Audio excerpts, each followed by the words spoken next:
KandiShow episode 6. Today is March 8th, 2021. It is 12:57 p.m. I'm Vinny, and this is my brother. Alec. And first and foremost, I want to start with, first off, did you train this morning? Yeah. You did? How was it? Not jiu-jitsu. Lifts. Yeah, Nice. lifted. I'm not there yet. Not there yet. Yeah. I was curious. You know, honestly, the last few days has even been worse for some Really? reason. Yeah, I don't know what it is. Damn.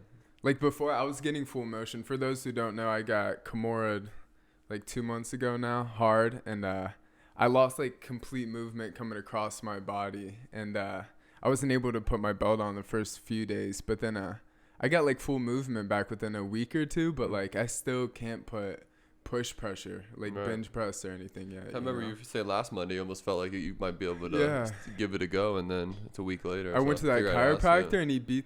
I don't know if it Have you gone fucked again it or up no? even more. No, No. Maybe you should go again this week. I feel like he might have fucked me up more than even before. Yeah? Yeah. Well, tell him and see what he says. I went at 6 a.m. this morning. How was it? We did Shark Tank. It was good.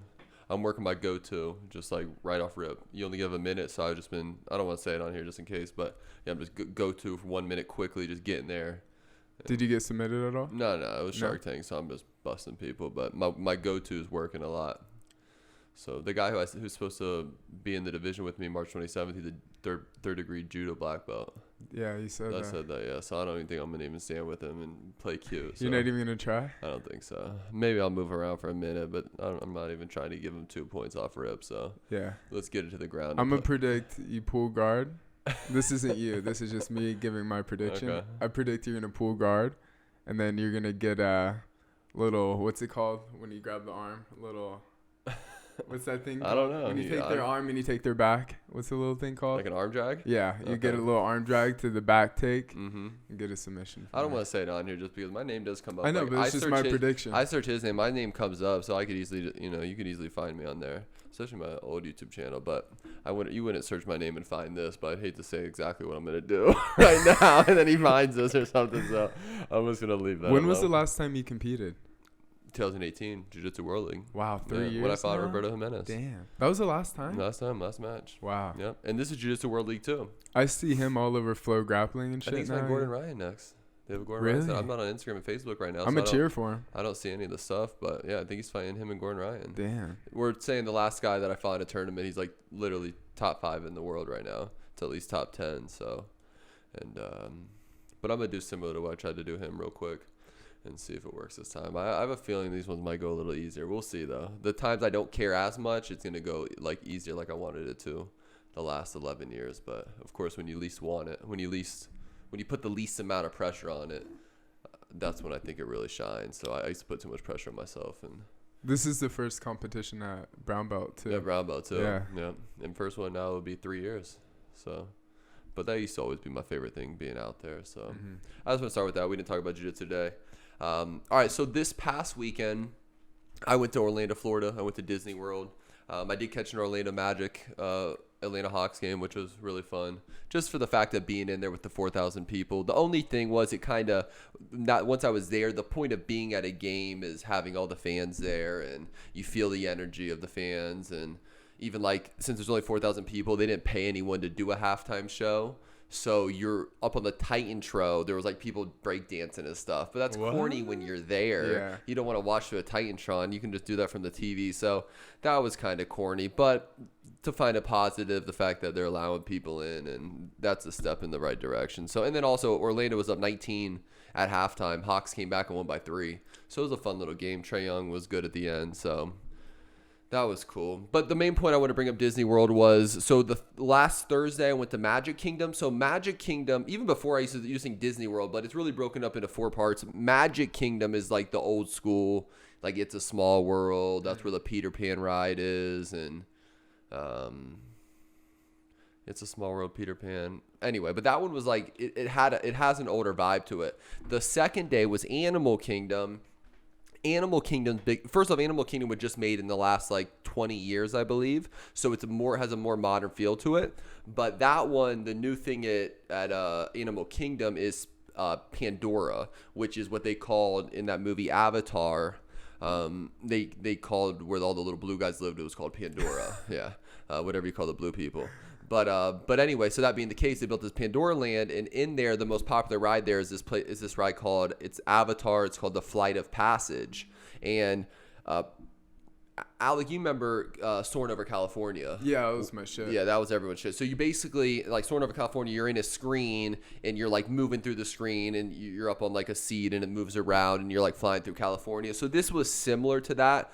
Mm-hmm. You're in this seat with, like, 10 people. We had 6 people in our group anyway, and you're basically one of the blue guys. But then it's really cool because in the beginning, there's this screen, and it's, like, has your face with its face, and it has the brain, like, reminded me of, like, what Elon Musk talks about with the Neuralink, and it has his brain and your brain, and it has these lines transferring, and it has you like becoming one. Yeah. So it was pretty cool. Have you seen Avatar?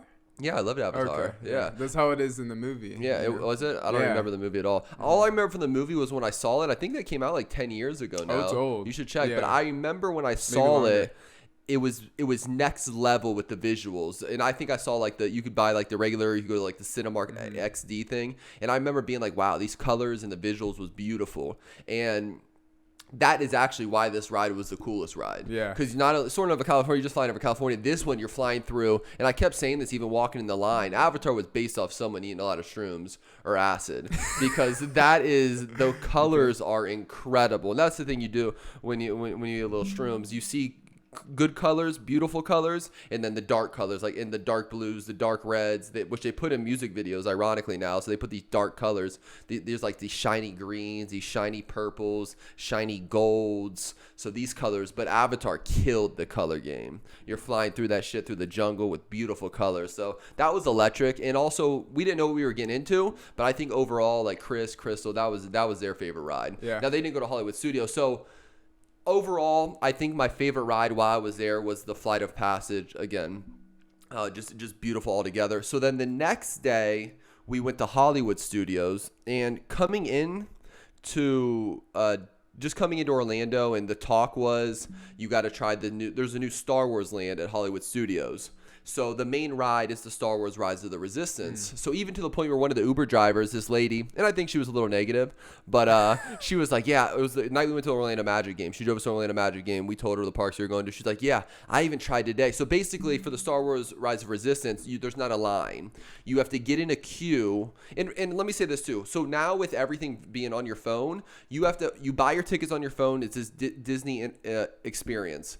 And so even when you go to the restaurants, you go out to the restaurant, you don't go inside yet, you scan the code, then the menu comes up on your phone. You order it through your phone, then you wait. It says preparing your food, so you wait like 6-7 minutes, and they tell you it's ready. You go in, go up to the front, they have your food ready, then you find a seat. The point of me bringing this up is so everything's through this Disney Experience app, from your tickets to every time you go to a restaurant to order. And for this Star Wars Rise of the Resistance, you have to get into this queue at 7 a.m. And I read some articles about it. So we woke up, set our alarm at like 6:45, and Shanae started scrolling down, refreshing at like 6:58 and 6:59, and bang, did it. It said join. We joined, and we got like the 64th boarding group, which from that point at 7 a.m. said 345 minutes away. So it basically gave you the right time. So by the time we got to the park, it was like 180 minutes, and we did this one Mickey and Minnie Mouse ride. And anyway, so I just wanted to give a little overview on that Star Wars Rise of the Resistance ride. So we got in there at like noon, and basically I'm not like the biggest Star Wars geek by no means, but you got people there with their Star Wars shirts. They're rocking their lightsabers. I bought my son a $40 little lightsaber, which the new guy, he's like Darth Maul, but the new guy, Kylan, he's the bad guy. You're not with it either. Yeah. So there's a new bad guy on the new Star Wars, and he has a red sword, and it has like two little red things right out. Remember how Darth Maul had a double one? Right. But his is like it's up, and then it's like a real sword with the two little side red. Red things. So my son was like, "What we're drawing? I want to whatever his name is. You should pull up the bad guy in Star Wars. I want a Kylan crew outfit." I'm like, bro, they don't have a Kylan crew outfit here. But it was because he saw all these people wearing Star Wars stuff, and to the point of we went to the Star Wars shop again. You had to scan this code, come back at a time, or you could wait in line. There was lines for like the Star Wars shop. I'm like, Jesus. I would rather wait, if I'm waiting in line, than wait for a ride. But we went to the Star Wars shop, and they had like the $40 kind of plastic ones that still light up, which I was going to get my son. Cool. So I got him that sword he wanted, the red one with the whatever. Wish we should know this guy's name. But there's people at the front desk in a glass case buying real lightsabers, bro. Like $140 to $250. I'm like, Jesus. And again, I buy cards at that price, so I guess who am I to talk shit? But yeah, there were some real deal Star Wars riders. I saw like they were carrying around these white boxes, and I read the box. It was like basically like customizable like Star Wars artifacts. So I saw one guy's box. I was looking Kylo Ren. Yeah, so Kylo Ren's sword. He has the red sword with the little bangers. But yeah, my son was like, "Can I get a Kylo Ren outfit?" I'm like, "All right, sure." But anyway, we didn't find a Kylo Ren outfit, but he did get the sword.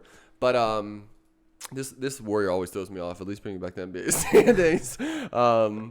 But anyway, yeah, so they were buying real. Oh, so I was saying there was this customizable figure. He had like an R2-D2. It was like really like art. It had to have been like $150, $200, but people were really about it at this Star Wars part. And again, they had this whole. It's a Star Wars land, so even you'd go into the bathrooms, and it was like Star Wars doors and real crazy. What? Like the one section where they had like Coke, Sprite, water, and Diet Coke, whatever. It was in like looked like a little R2-D2 like bomb thing, but they even decorated the Coke and Sprite and water bottles into like space Star Wars. So Star Wars people are going fanatic. They had stormtroopers everywhere. But anyway, so regarding the Star Wars Rise of the Resistance ride, the one thing was, of course, that was the only ride that had so much anticipation, since you had to get up at 7 a.m. Everyone talked about it. You had to get in the queue. So the only thing that I think hurt it is the expectation. So if you have to do all this stuff, it must be incredible. And then, like I said, I'm not the biggest Star Wars guy. But anyway, basically, you get in there, you get into this. One of their little Star Wars ships, maybe it's the Millennium Falcon or something like that, and it looks like you're in this guy with the guy. I remember those. I seen one of the newer Star Wars movies. There's like the white guy and there's like the black kid. Do you know? But Alec obviously isn't the biggest Star Wars guy either. Yeah. But anyway, so you're with this guy and you're in the ship and you're kind of moving around and he's like, we got to aboard. I'm going to land you guys. I'll meet up with you later. And me and Shawn are looking at each other like, is this the ride? Because it ended. We get off this thing. But we get off this one ship. Then we walk into like the big ship where you see like all the bad guys. They got like the black suits and the black pants and they're walking and they have the stormtroopers right next to them. And they act like they're part of the thing. He's like, you guys are going to go through this door and blah, blah, blah. So then you go through this door. Then you see Kylo Ren up top with two stormtroopers. And he's like, you chose the wrong side. Now you're going to pay. Or, and then you go through another door and you actually get into this little seater. And it's not three of us. I don't know if it was a 3 or 4 seater, but it was like 3 in the front and you can do 1 people in the back. And it's like you're in a big bumper car kind of thing. And then you basically, and this is what was cool, there was this Mickey and Minnie Mouse ride that was cool like that, but kind of how It's a Small World, you go through, but you're on a boat. Yeah. But this one is not a boat because you're not in water, but it still moves around rooms like that.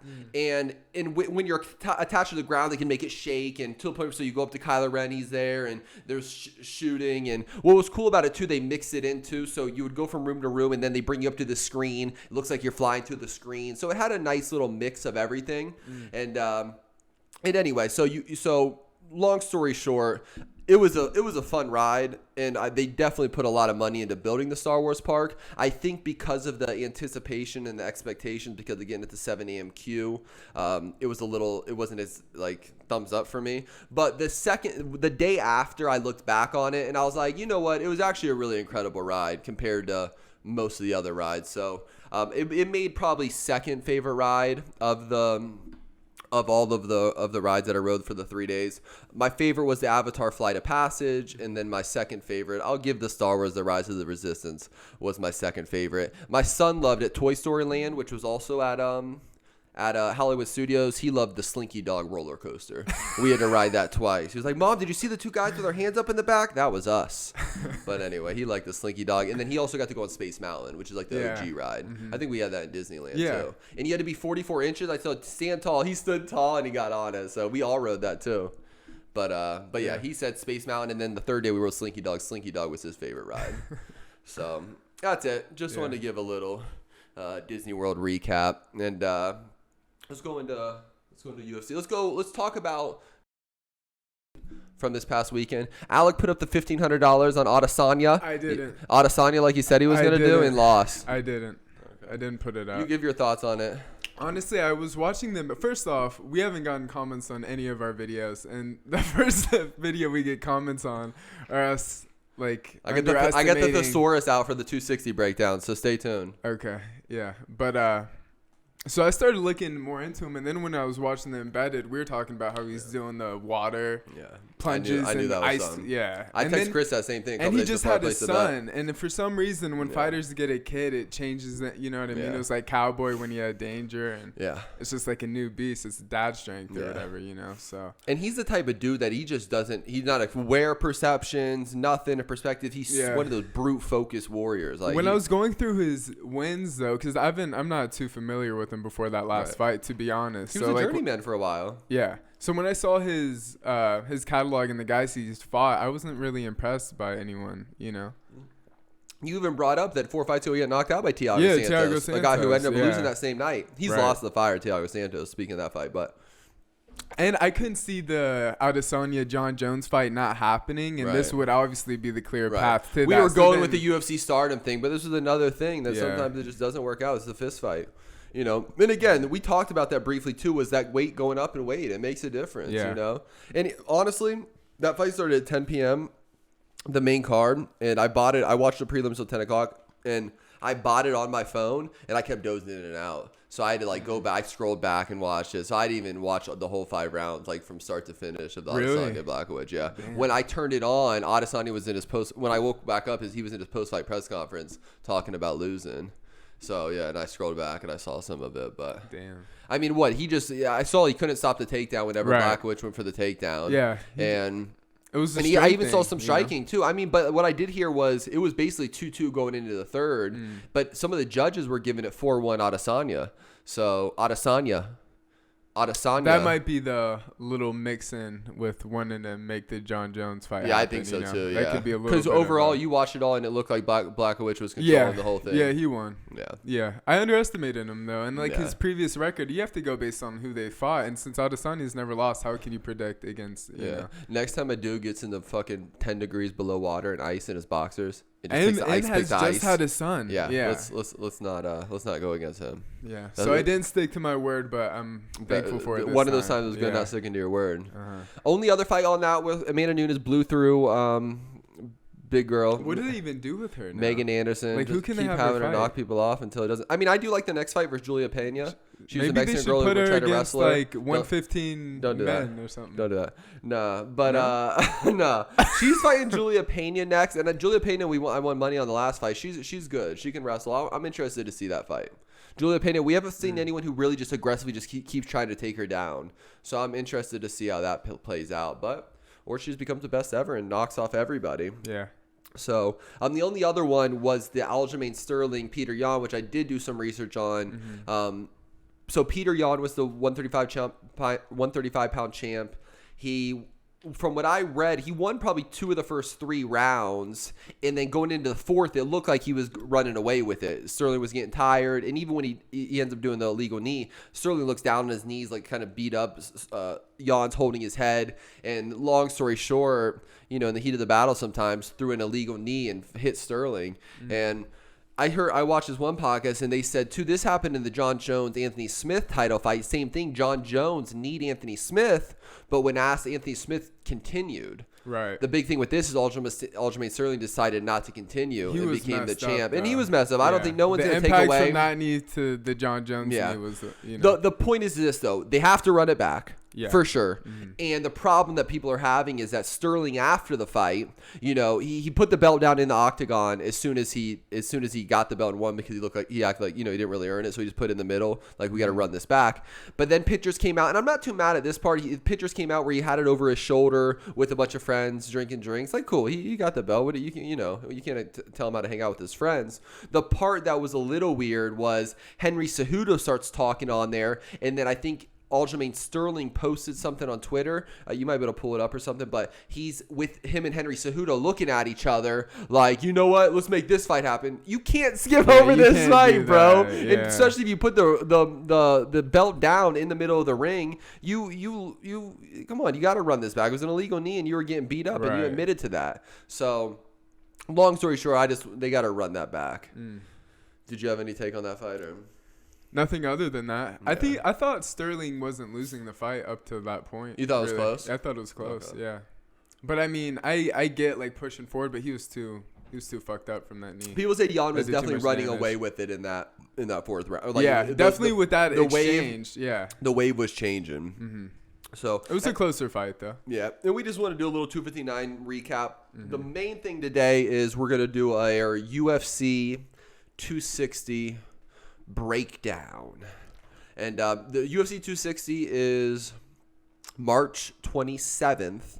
Dana was trying to move it to Texas already. He called Dallas, he called Houston. So Texas opened up a lot of things, but a lot of the mayors are still, going with like, I guess, federal guidelines or something. So I saw he said today, like, they won't let the stadium be at capacity. Like, they're still limiting the capacity at the venue. So and Dana wants to go big or go home. He only wants a full stadium if they're gonna do it. Well, I mean, if the state's 100% open, what's like? Yeah, I don't understand. He said something about the mayors. The governor's being cool with it. He wants stuff to open, but the mayors are being funny. So, well, long story, we're getting close though, so that's good. So UFC 260 is March 27th. It's gonna be in Las Vegas. The main event is Stipe Miocic defends his heavyweight title versus Francis Ngannou. I got my thesaurus out today. The only thing we've ever been commented is on mispronunciation of words. Like, God, you can't comment on anything else but pronunciation of words. But Stipe Miocic defends his heavyweight title versus Francis Ngannou. And then the co-main event, which is another incredible fight, Alexander Volkanovski defends his 145-pound title against Brian T-City Ortega, who is one of my favorite fighters to date. Also on the card, we have the ex-170-pound champ Tyron Woodley versus Vicente Luque. And the other main card fight is going to be Shawn O'Malley, unless they make it the prelims finale. But no, I think they're going to put Shawn O'Malley on the main card. Shawn O'Malley versus Thomas Almeida. Do you want to start from least anticipated to biggest, or should we just go with the heavyweight title right up rip? Yeah, let's go from the bottom to the top. So the Shawn O'Malley to start off with. Okay, so Shawn O'Malley is 12-1. He's minus 310, so basically a 3-1 favorite, versus Thomas Almeida, who is plus 255. So Shawn O'Malley's coming off that last loss when he was on the brink of being a star. Remember, they had like the 5-minute clips building up to that fight, like had a big podcast. So he was going to be a star. Ran into Marlon Chito Vera, who's trains at my jiu-jitsu gym here or there. Marlon Vera TKO'd him and stopped all the hype. So this is Vera's first fight. That fight was in September. This is Shawn O'Malley's first fight since the loss to Chito Vera. And he's fighting Thomas Almeida, who's a real veteran. The sad thing is Thomas Almeida, he's 22-4, okay? But he's lost 4 of his last 5. Oh, wow. He was 21-0 going into Cody Garbrandt. This was like in 2016. Wow. So, and that was hyped up. Cody Garbrandt knocks him out, and that was the big thing that put Cody Garbrandt into the title fight. Well, it looks like it. He got knocked out then. He's lost 4 of his 5. Now, 4 of the 5, 3 of the guys were Cody Garbrandt, Jimmy Rivera, who just fought Pedro Munoz recently, but Jimmy Rivera's a G, and Rob Font. So 3 of the 4 losses were against really high-level guys. So it's not like he's losing to bums. But again, losing 4 of 5 is no easy task. But I don't think this is an easy fight for Shawn O'Malley. I think Thomas Almeida is a real problem. What did you say the odds were? Thomas Almeida's plus 255. Shawn O'Malley's minus 310. And even with losing 4 or 5, 22-4 is a good record. Yeah. Thomas Almeida's a G. Has high-level jiu-jitsu. He was at my that submission underground jiu-jitsu tournament, the last one. But he wasn't fighting, but he was there. So, but anyway, he's big in the jiu-jitsu community. But this is a good fight. If I had to pick it, I think Shawn O'Malley needs a win. So I'm going to go Shawn O'Malley, second round TKO. Ooh. Yeah.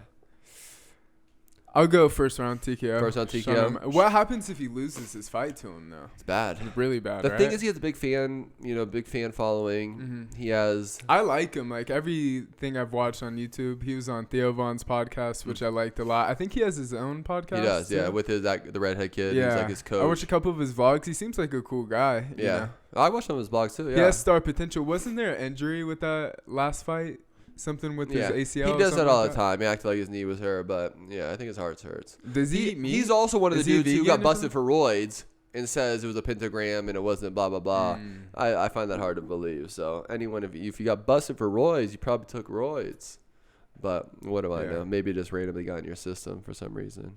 But I mean, yeah, I think he's a winner too. He could win this one and be right back into pretty close to stardom. Yeah. You know, he was talking all that shit to Cody Garbrandt. That was a fight they were aiming up for. If Sean O'Malley won that last fight for Chito Vera, have him fight Marlon Vera.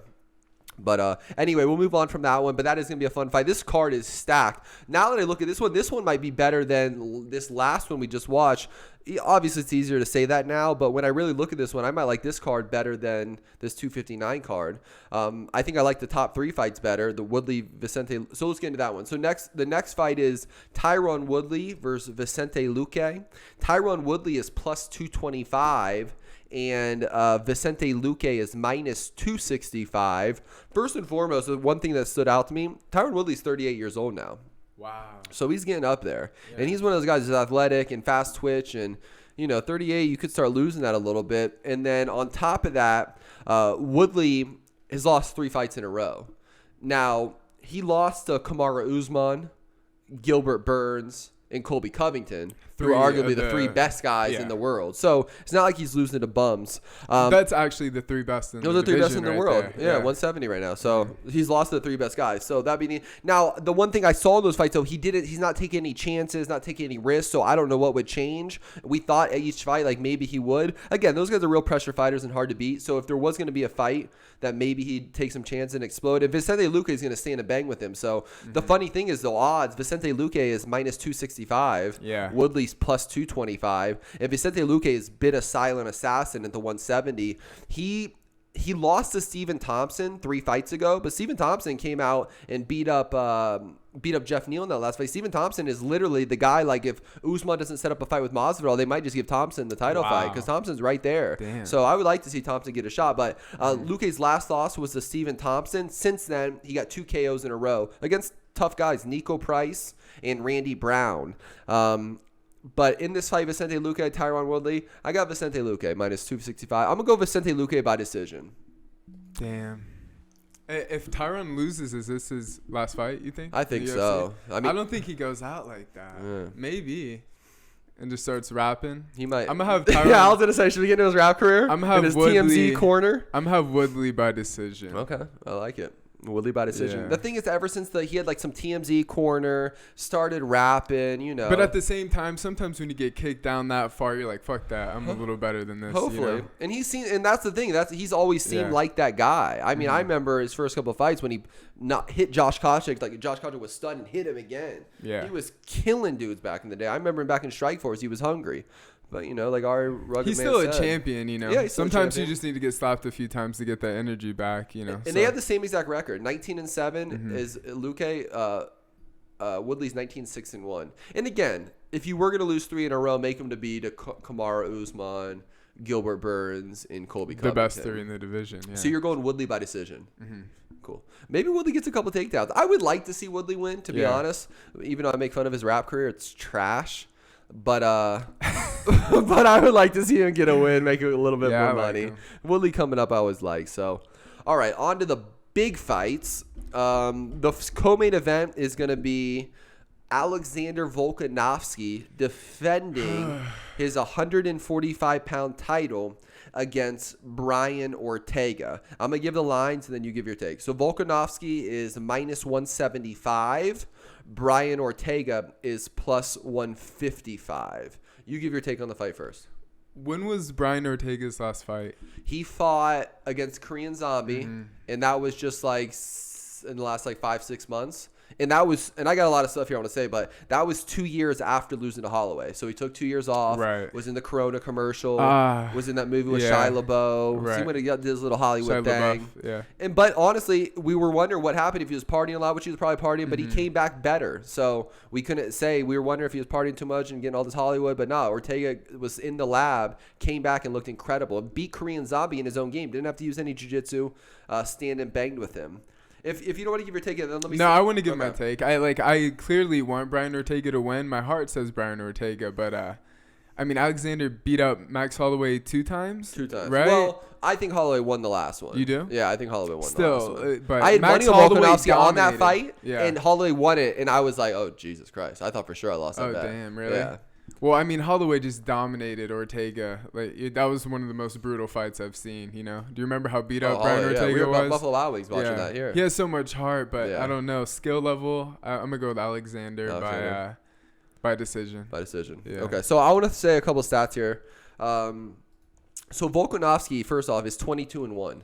It's an incredible record. Yeah. He's 32 years old. So he's 22-1. He's won 19 fights in a row. That's pretty incredible. He was an professional rugby player in Switch MMA. So he was like a real incredible athlete. Is he Australian? I'm not sure. Or Pull it up. from He Wales trains or with the guys in something New like that? Zealand. He trains with like Adesanya and those guys at New Zealand City Kickboxing. But I think he actually lives in there it is. So Volkanovski's 22-1, won 19 in a row. Australia, yeah. So one thing that did stand out to me, and I'm gonna go over. He's won. His last loss was in 2013, so he hasn't lost in 8 years. So he continues to get better.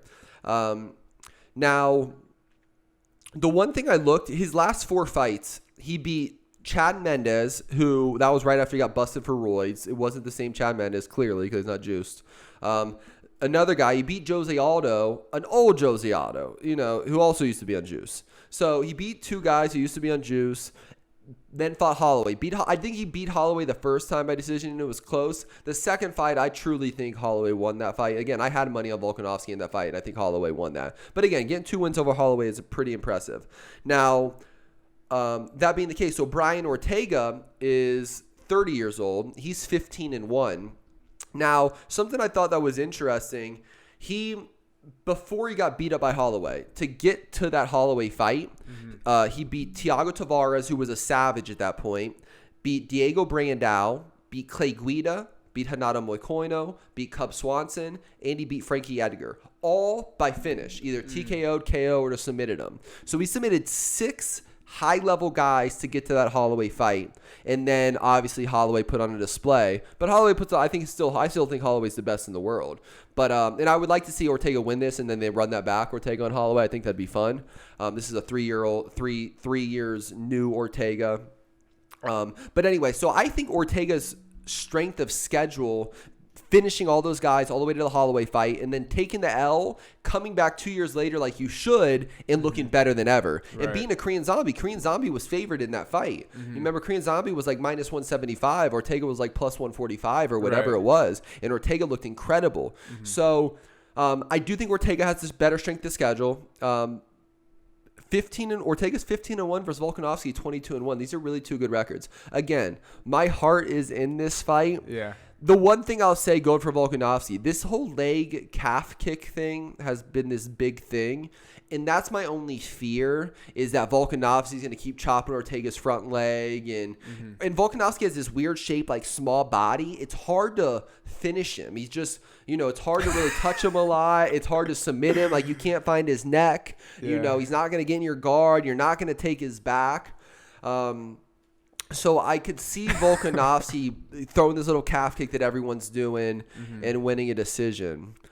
That being the case, I'm going with Brian T. City Ortega, and I'm going Ortega finish.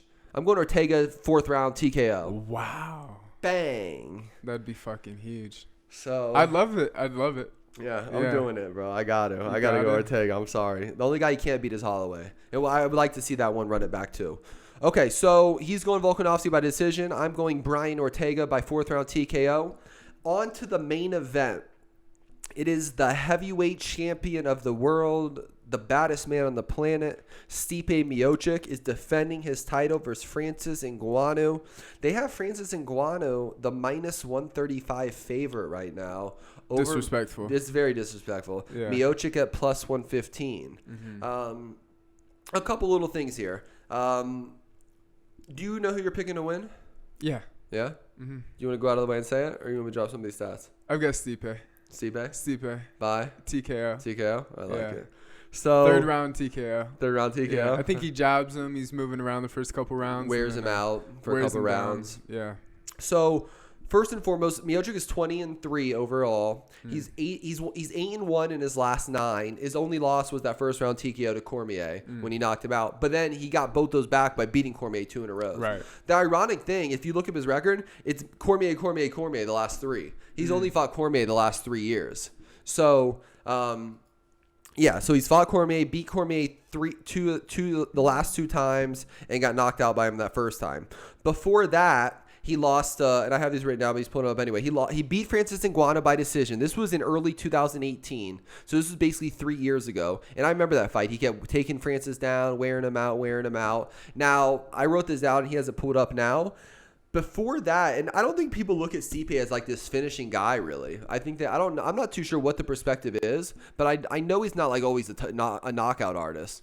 But if you look at before the Ngannou decision, he TKO'd Junior Dos Santos in 2017.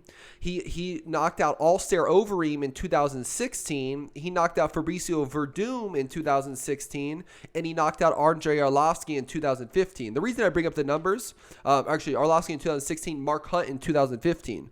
Those were all TKOs or KOs. The reason I bring that up is Dos Santos in 2017 was a lot better. Right. So was Overeem, so was Verdum, so was Arlovsky, so was Mark Hunt. So those are good knockouts against guys who are strikers 3, 4, 5, 6 years ago now. Closer to their peak. Yeah. So those are good knockout wins. Mm-hmm. And then finished Ngannou, who was kind of like this hype machine, knocking out everyone, took him down, and then went 2-1 against Cormier in the last 3.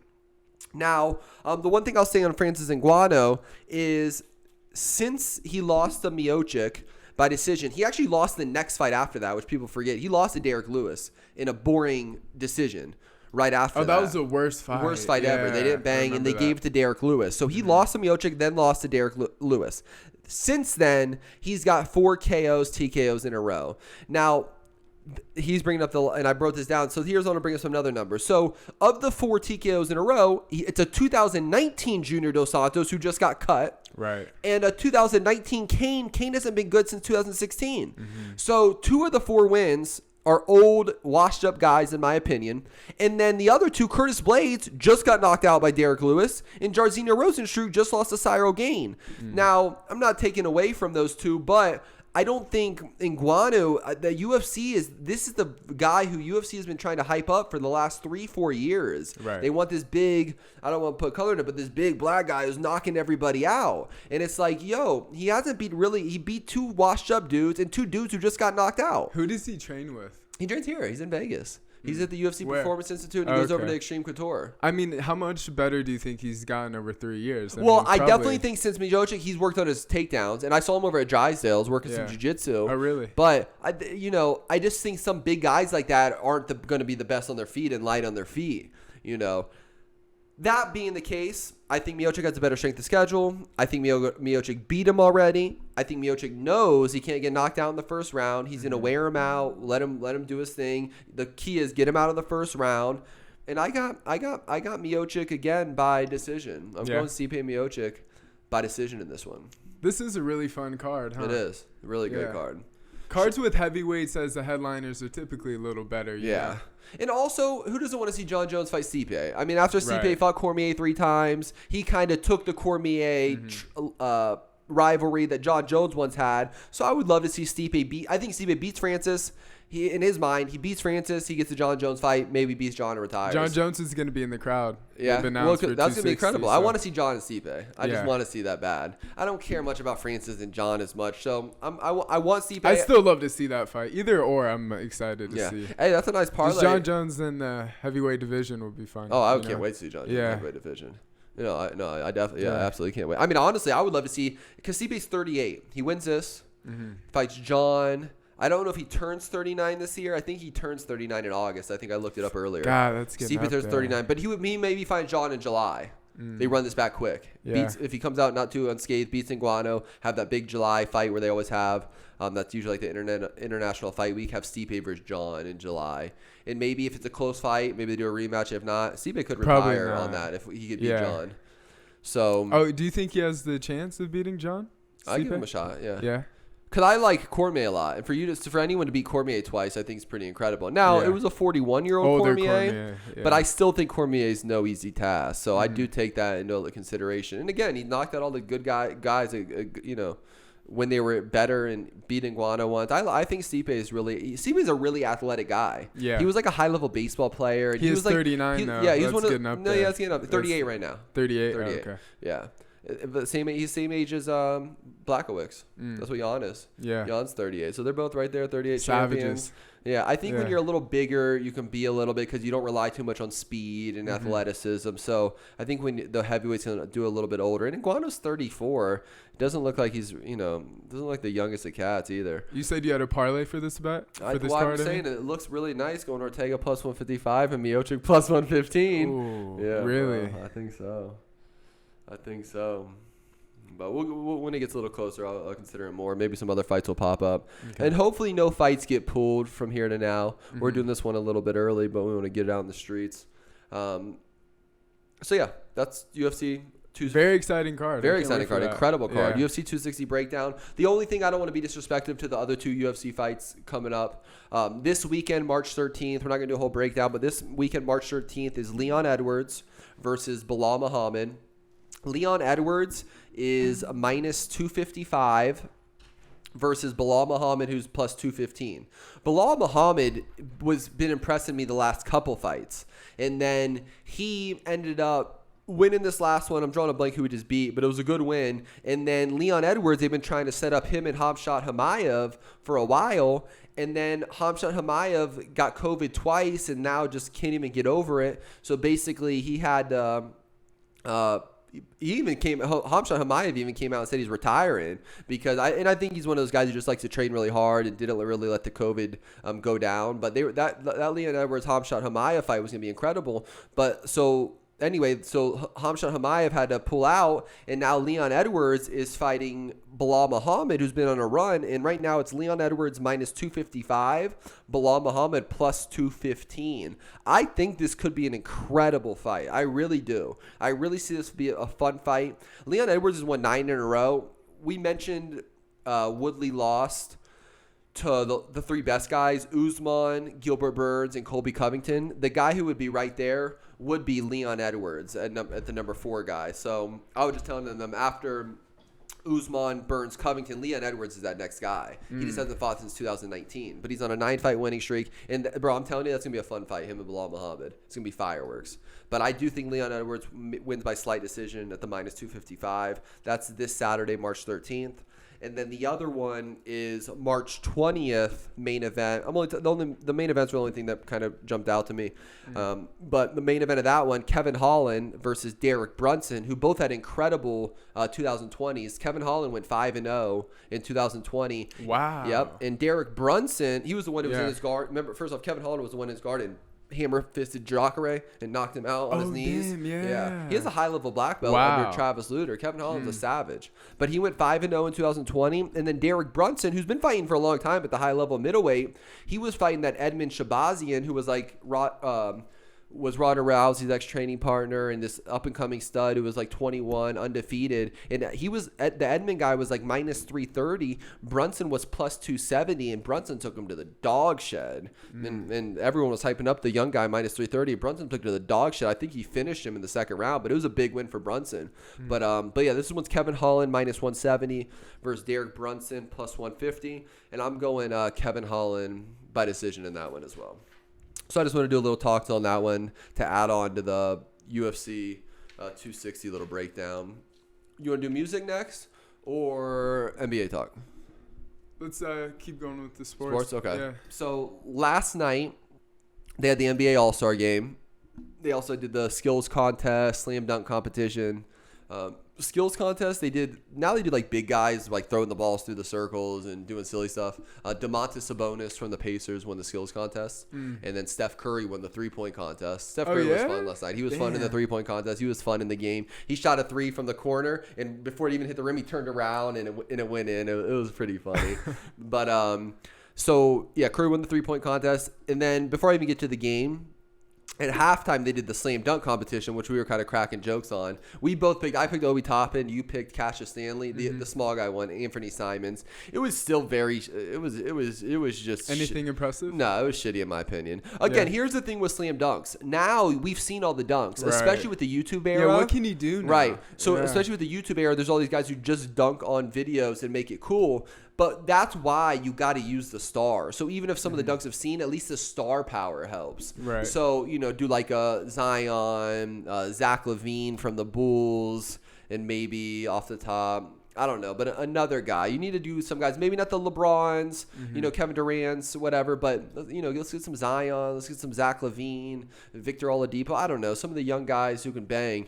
If not, this slam dunk competition is looking disgusting.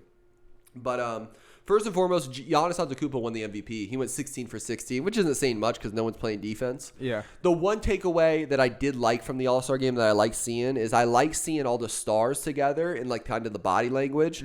The one thing that stood out to me on a positive was Kyrie Irving. He came out ready like he wanted to win the MVP off rip, and James Harden. The two Brooklyn Nets guy, they just had this thing, they don't care, and they were busting shots, and I really like seeing their body language around these dudes. And we'll get into some of the real NBA talk here in a second. But and guys for example who were all stars that didn't look that good, like Zion, he had 3 alley-oop dunks in the first quarter and missed them. He was you could tell he was nervous to be around all the stars. The other one that looked a little nervous to me was Bradley Beal from the Wizards. And he's averaging 33 points a game right now. But again, that team's shitty. They don't play any defense. But everyone's acting like, oh, Bradley Beal, if he gets traded to this or that team, it's going to make this big difference. I don't know. I mean, he looks a little like he wilters around the stars. So, and then the last thing, which was cool, was Steph Curry and Dame Lillard kind of have this little under the table competition. Their stats are really close. They both shoot these long threes. They're both in the West. And at the end, Steph won the 3-point contest, was shooting all these threes. At the end, Dame came out at the end, banged a 3, banged another 3, and then hit this 3 almost from half court to win it and ended it. And he goes, Dame time. Well, I did the camera, Dame time. But I like how Dame finished. I almost thought Dame maybe should have got the MVP just because he finished out the game with a beautiful 3 and hit a couple threes before that. But they gave the MVP to Antetokounmpo. But yeah, that's it. You didn't catch any of the All-Stars? No, I didn't watch it. Did we go to that game together when we were kids? You went to it. Oh, yeah? Yeah, in Denver. I remember that was so much fun. Do you remember who was around that time? It was Carmelo. It was Kobe, those stars. those Kobe, guys. Yeah. Yeah. That was an amazing era. Yeah. I remember Dad wanted me to go, but I wanted to go on that ski trip. Pull up the NBA standings. Yeah. So just want to do some mid-NBA just talk. So right now, let's go over the East first. 76ers are still number 1 in the East at 24-12. Nets at 24-13. I mean, the more and more I'm keep watching basketball, and like I said, I'm taking that out of the Harden and Kyrie thing, and they're 9-1 in their last 10, and Kevin Durant hasn't even been playing. Wow. So it's that team, and then here was the other thing we're gonna say too, is the fact that Blake Griffin just signed with the Nets. Now I watched Blake Griffin this year. I have him on both my fantasy teams. He's not good. He's not good anymore. He can't jump. He used to be jumping over Kia cars and dunking. He's heavy-footed. He only wants to shoot threes. He doesn't get rebounds anymore like when he used to get 22 and 12. I think he's averaging 12 points, 5 rebounds a game this year. Now, I've seen this before too, where you're on a shitty team like the Detroit Pistons, who literally have the worst record in the East. You see that? Yeah. 10-26. Isn't there one more team down?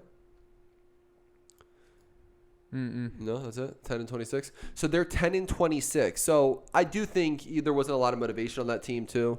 He got pushed aside to Jeremy Grant being the star on that team, who they paid a lot of money in this offseason. So maybe coming to the Nets, a lot of stars. Does he have any rings or no? Maybe this is just giving him a ring. You know what's funny too? DeAndre Jordan's on the Nets too, who used to be him in the Clippers. Oh, Remember? shit. So they're like best friends. Those Clipper games, I went to a few of them with that pairing. It was so much fun. It was just alley-oops the whole game. And, you know. So now they're back together. So who knows? If Griffin has a shot, if Griffin has a shot to put up numbers, it would be now, and especially now because everyone's gonna be looking at Durant, Harden, and Kyrie. So he's gonna probably put up some good stats games. But I don't know if it's like bringing him over the top of the championship. But again, I don't know if before this move mattered, they might have been over the top championship anyway. The more and more I'm thinking is just like, this Nets team's going to be hard to beat. Bro. And when I saw Kyrie and Harden last night, they feel like they have a chip on their shoulder too, which is scary. They have like the superstar team, and they have a chip on their shoulder. So that's like, oh, geez. And like then they get Blake. Bruce Brown, their other guy's playing incredible. He had like 29 points, 23 points. He's supposed to be a role player. Joe Harris is playing really well. So this Nets team is starting to scare me. I do think there's a couple of trades. I mean, they're talking about Kyle Lowry from Toronto maybe going to like Philly or Miami, which I do think gives – I think Philly and Miami have a small chance right now anyway. But if you could give them like a Kyle Lowry, I do think that makes their chances a little bit better. I'm still high on the Milwaukee Bucks. So I got money on them winning the championship. Put 200 on them at 8-1. The only reason I think Bucks have a shot. That was another thing I did take away from the All-Star game. Antetokounmpo is acting like he's one of the mainstays. By going 16 for 16, winning the MVP in the All-Star game. So he is showing this sign of confidence, which I do like. He shot 3 threes and made them. That's his big thing. He says start hitting threes. And they do have 3 scrappy guys that I know are going to fight with the Nets. So I still feel confident in a 7-game series. Like, okay, my money's on that team going to war with them. So that's a good thing. Again, they can throw Antetokounmpo versus Durant, Chris Middleton versus Harden, and then Drew Holiday versus Kyrie. Again, it's a tall task, but I don't feel like no way. But Nets are going to be tough to beat, you know. And you took the Nets sweep of the Lakers. That's not seeming too far-fetched right now. If the Lakers can make it, they need Anthony Davis to get I think Kevin Durant's the best in the league, you know. So if they're on a 9-game win streak without KD playing. Harden's climbing up the MVP clock now. He's been like triple-doubles every other night. I guess it's just like finding the perfect combination with some of these stars, you know. Because before we're saying James Harden can't do it, Westbrook, you know. I think if you find the right chemistry between players, you know. And and he doesn't have a ring yet. Kyrie and Kevin do, but he's gonna play extra. But Nets 9-1 their last. Celtics, a lot of talk was, look, they're 19-17 now. They've won 4 in a row. When people were really down on them, they're at the 4 seed. Knicks at the 5 seed. Heat are 7-3 in their last 10. They're putting it together, so they're still going to be dangerous. They've showed some championship pedigree. I need Hornets to sneak in there. Hornets for my Zion card. Pelicans. Yeah, we're going to do West next. Hornets with LaMelo Ball. Hornets have been one of the most fun teams this year. But what's going to be interesting in the East is 7 through 10 in that play-in game. Pacers have just fell off all the way down to 10. They've been in that 4 or 5 range. If I had to guess, though, the 7 through 10, Raptors will make it. Raptors have a lot of fight. Hornets, Raptors, Bulls with Zach LaVine became a star this year. Pacers also, since they traded Victor Oladipo, they got Karis LeVert in return, and he hasn't even played. So they basically gave away one of their best players, and the guy they got back hasn't even played. I saw Hawks in person. They have no fight. Good luck. That's how you felt? Why? Yeah. No energy there? Just no. It's like Trae Young even. It's just like pointless stats. It's just like meaningless stats for some reason. I don't see like that will to win. It just seems a little empty. Yeah. Rondo was there too. I saw Rondo, which was cool, but he's good with he has like LeBron and Anthony Davis there. You know, I don't know if he's making young guys much better right now. But go over to the West. So right now, by the way, I think we said at the beginning when we did some predictions. I do think Nets and Bucks Eastern Conference Finals. Yeah. Now the West, Jazz 27-9. Suns are number 2, 24-11. Who I do have money on at 22-1. I put 100 on them at 22-1. They're 8-2 in their last 10. Suns are looking good. Lakers are struggling, but of course if they're healthy, come playoff time, they're going to be good. Clippers 24-14. Blazers the West is starting to pan out like it should. Blazers at the 5, Nuggets at the 6, Spurs at the 7, 18-14. Mavericks are 8-2 in their last 10 at 18-16, and then Warriors are 19-18 at number 9. Grizzlies are 16-16 at 10. The reason 10 are important, again, it used to be 8 teams make the playoffs. Now they do 10 make it, 6 make it in automatic, or like up in the in the first round, the 7 through 10 play a single elimination play-in. So as of right now, it would be Spurs, Mavericks, Warriors, Grizzlies. In the West, like we've said at the beginning, Lakers, Clippers. I'm still going Lakers, Clippers. And I remember at the beginning, my finals prediction was Clippers, Bucks in the finals, and I'm still sticking with it. So that's all I got in the top. Let's get into some music. Yeah. Let's do. Let's get our 2 favorite songs of the week, and then if you have any side things, what do we have minute-wise? We're at 53. Perfect. Yeah. We're deep in it. All right. So 2 favorite tracks of the week. I have a feeling we're both picking one of the same, but I'm not sure. Maybe he got a little brave. Anyone else, or I doubt it. My first song is Drake featuring Rick Ross. Favorite song of the week, Lemon Pepper Freestyle. And we can break that, not even break that song down, but what I was going to tell you before, and I was going to make a segment on it, I went through all the Drake albums and picked up that style song and played through them. And I was going to say we should do our top 5 of our favorite ones of that. It just, if you go through, you would. Are there that many to do a top 5? Yeah? I went through and found them. It's always a city and then a time, right? Well, isn't that the format? I mean, no, but he has a lot of them, though. The last song. I mean, for example, like, I don't want to pull my phone right now, but, I mean, this one's called Lemon Pepper Freestyle. But, I mean, the one that was popular on the blue one, More Life, was Do Not Disturb. Remember that song was incredible. Do Not Disturb. Even when he dropped that 2-pack Diplomatic Immunity. My God. I love that song, yeah. The other one was on remember on Scorpion, the 25-pack? That was a Motionless. Motionless was that vibe. Right. From the old school was The Ride on Take Care. Yeah. The other one was, I think Pound Cake was like that.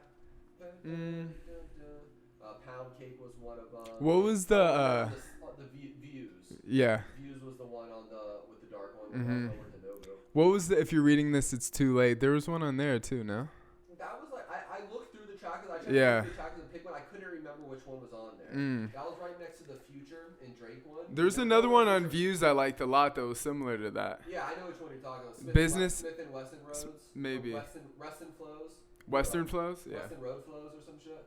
But the one on that one is definitely Views. The second to last song. Yeah. And there was another one we liked a lot too. I almost was going to go through our 5. Do Not Disturb is a classic one for sure. That one's on More Life. Again, maybe we'll bring that one back and do the top 5 Drake like that. Yeah, we should. We should just do top 5 Drake songs. I played through them on the way here. Yeah. But, all right, so that's my first song. Let me just go to my second song. My second favorite song of the week is artist named C.S. Armstrong and featuring J-Rock called Own 2. That's my second favorite Who song was that? of the week. C.S. Armstrong and J-Rock. I'll play for you after. Yeah, so I never played through the Fraud Department by Jim Jones. Did you ever give it a chance? And Lose, Jim Jones, Harry Fraud, which I think was a Rap Radar release at a certain point too, but I played the album through again just to get a feel for it because I didn't realize how much I liked his last album. Like I was playing that a lot. Did you play the new one or no? Yeah, that's what I'm saying. I give this album like a 4 though. There's yeah, no, that's what I'm saying. Lose. The album's called The Fraud Department by Jim Jones and Harry Fraud. The album's called The Fraud Department. Yeah, but Lose is the song I'm going with. By Jim Jones and Harry Fraud. Yeah, I told you about that one last. He's got Big Body Bass on there. Do you know Big Body Bass? That's like Action Bronson's sidekick kinda in the Fuck That's Delicious shows. He's hilarious. I've showed you him before. I love him. He's like saying something? Yeah, he just talks shit. He does the ad libs for the Action Bronson songs, and you always like his part. Yeah, but that's my top 2. But going back into the Drake thing, something I wanted to mention to you is a lot of people are talking about the verse towards Kanye. Right. When I forget what the exact verse is. Do you know what I'm talking about? Yeah, they brought it up. I don't know exactly what the lyrics And they're saying it's like he's kind of talking about him sleeping with Kim Kardashian. Like that's the thing he's pushing. I thought a lot of takes on there. Yeah. You know he always has you can pull it up for me. But you know he always has the JC things. I even think he says when he goes to the parent-teacher conference. What's the song called again? Lemon Pepper Freestyle. I don't think when he talks. Is it when he talks about? No, that's on the second song. Yeah. Kanye thing. Drake featuring Lil Baby. It'll pop up. Yeah. Want More or Less or something. Mhm. You can go give your dive into it though. Pull up Kanye diss. Drake wants and needs Kanye diss. But I even thought like this. I put at the parent-teacher conference. They asked me if I know Nicki Minaj or Beyonce. Of course. I was feel like that's a low-key Drake, low-key diss at Jay-Z, but I don't know. Maybe I was looking too much into it. Are you sure it's on this song? That's what I heard. I thought do a Drake Kanye diss. New Kanye diss.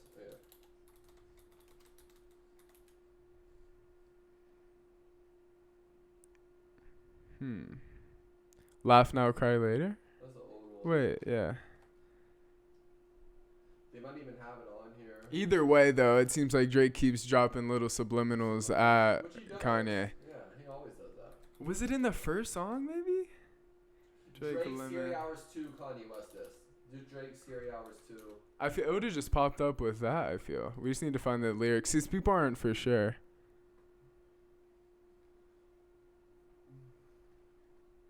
You want to give your breakdown on it, though? I'm trying to find this. Love and Pepper just in general? No, just Kanye West and Drake beef that seems to keeps since like pitching back up. to back, my pool was bigger than Kanye. You know, he's always throwing shots at him. But he's like I said, he's always throwing shots at all these guys. Kanye. I thought he had some incredible lines on this Lemon Pepper freestyle. He said we no longer have parallels. There's no one even on Drake's level anymore. Yeah, he's bigger than the Beatles. Here we go.